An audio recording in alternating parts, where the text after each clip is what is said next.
Thầy lăng ọt chết thầy vayចូលចេញពីសកលតីចូលវៃឡូដល់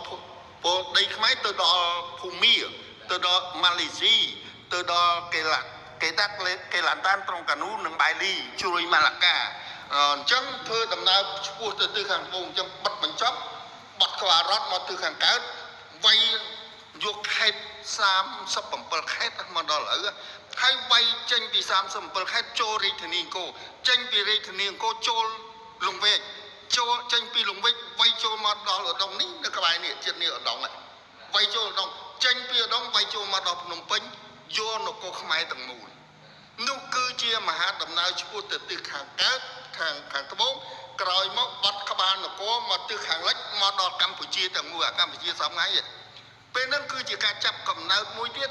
ក្រោយមកចាប់កំណើតមួយទៀតក្រោយប្រាំងចេញ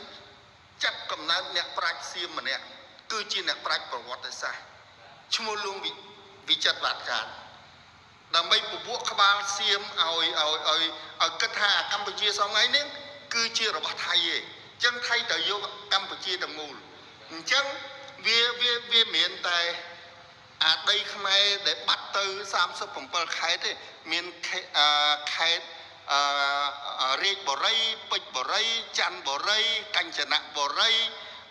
លោកបុរីប្រាជិនបុរីច័ន្ទបុរីមានរដ្ឋនគររាជសីមាបឋមនគរ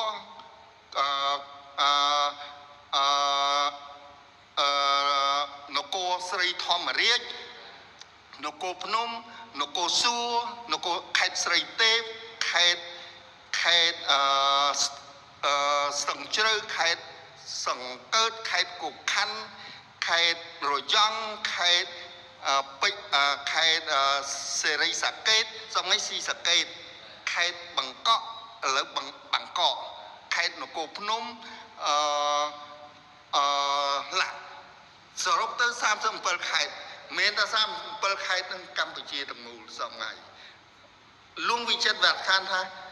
ទឹកដីនេះគឺរបស់ថៃឯអាកម្ពុជាសពថ្ងៃនេះប៉ុន្តែអានេះគឺជាទ្រឹស្ដីបង្កើតក្រោយខ្ញុំអត់និយាយវែងឆ្ងាយខ្ញុំធ្លាប់និយាយទូនោះហើយអញ្ចឹងគាត់ចង់ថាគឺជាទ្រឹស្ដីថ្មីទំចាប់កំណើតក្រោយសង្គ្រាមក្រោយបដិវត្តឆ្នាំរដ្ឋប្រហារឆ្នាំ1932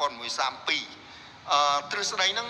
ប្រហែលកើតនៅ1936ឬ39ខ្ញុំអត់ចាំលួងវិចិត្រវត្តការអ្នកប្រាជ្ញគឺជាអ្នកប្រាជ្ញខាងប្រវត្តិសាស្ត្រសៀមជាមួយលួងពិបុលសង្គ្រាមអាពីរនាក់ហ្នឹងទៅរៀននៅស្រុកប្រាំង